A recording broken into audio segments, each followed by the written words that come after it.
Bonjour camarades, je vous salue. Je suis le légionnaire 170-728. J'ai passé 17 ans de ma vie à la Légion étrangère. Et dès aujourd'hui, je vais vous raconter mon histoire.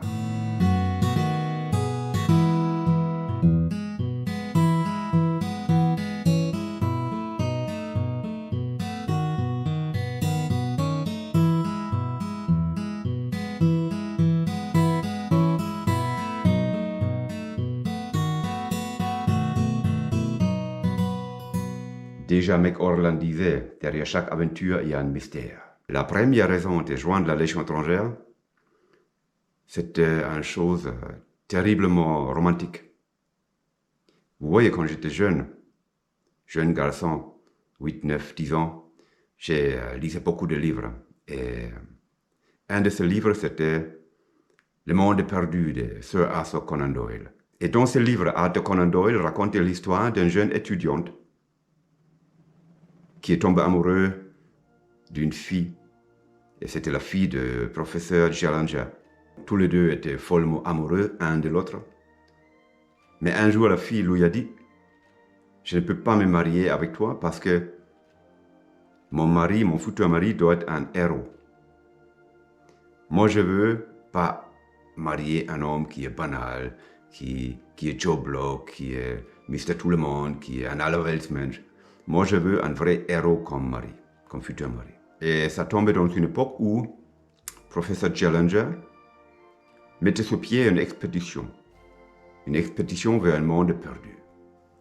Et il était prévisible que cette expédition était une expédition dangereuse, pleine d'aventures. Et le jeune homme, l'étudiant, il demandait donc à professeur Challenger d'être part de cette aventure. Challenger, il a dit oui, et ils sont partis avec l'équipe dans le monde perdu. Et là-bas, ils ont vécu toutes les aventures, avec les attaques des dinosaures, avec les attaques des indigènes. C'était une vraie aventure, une grande aventure. Et quand l'aventure était terminée, ils sont retournés au pays et accueillis comme héros. Mais cependant, la fille avait marié un jeune homme qui n'était pas un héros, un homme qui était tout à fait Joe Block, un allerweltsmensch, un monsieur tout le monde. L'étudiant, revenu un héros, il a tout compris. Et pour moi, c'était un peu cette histoire qui m'a poussé vers l'aventure. Je voulais être un de ces héros. Je voulais absolument faire partie d'une grande aventure. Et je me suis dit, la plus grande aventure qu'on peut vivre dans ce monde actuel, mais c'est la Légion étrangère.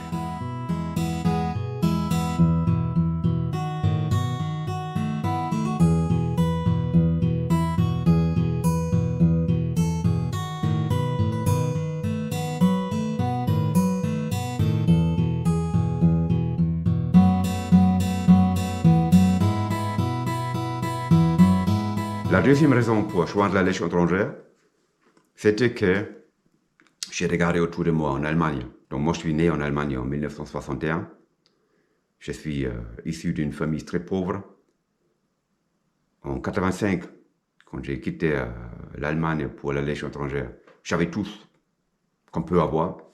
J'avais un boulot, j'avais une fille, j'avais une voiture, j'avais un appartement. Mais il me manquait une vie aventureuse. Il me manquait quelque chose d'exceptionnel. Il me manquait la insécurité. J'ai regardé mes amis, mes frères, tous les potes que je connaissais, et eux, ils menaient une vie tout le temps en sécurité. Ils menaient une vie banale. Ils menaient une vie que je ne voulais pas. J'ai voulu à tout prix faire quelque chose d'exceptionnel dans ma vie, parce que je savais pertinemment que j'avais qu'une seule vie.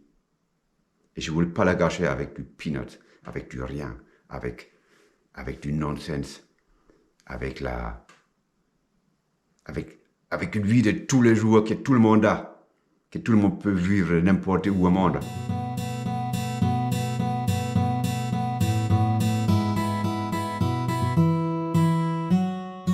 C'était quoi la vie des autres? C'était simple.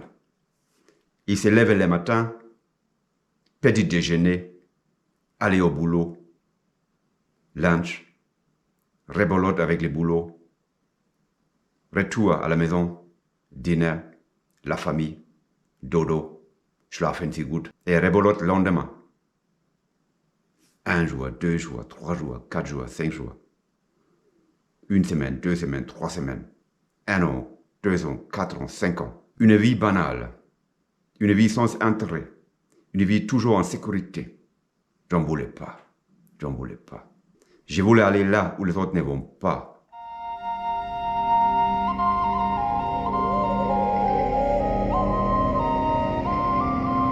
Avant de partir à la Légion étrangère, j'ai fait 4 ans à la Bundeswehr, à l'armée nationale allemande. J'étais parachutiste. Et un de mes potes, parachutistes, me disait, Thomas, tu connais la Légion étrangère? J'ai dit non, c'est quoi? Je ne connais pas. Et il m'a raconté un peu. Certainement, vous avez entendu parler d'un certain capitaine Bourgain. Bourgain, si je me trompe, était membre du premier régiment étranger de parachutistes. Il trouva la mort en Algérie, dans un talweg, dans un bled, dans un djebel. Et dans sa poche de son tenue de combat, ils ont trouvé une lettre. Et le contenu de cette lettre était fantastique. C'était fantastique. Il reflétait exactement ce que je pensais d'une vie pleine d'aventures.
Au 4 février 1985, je me suis trouvé dans une discothèque en Allemagne, chez moi, dans ma ville natale.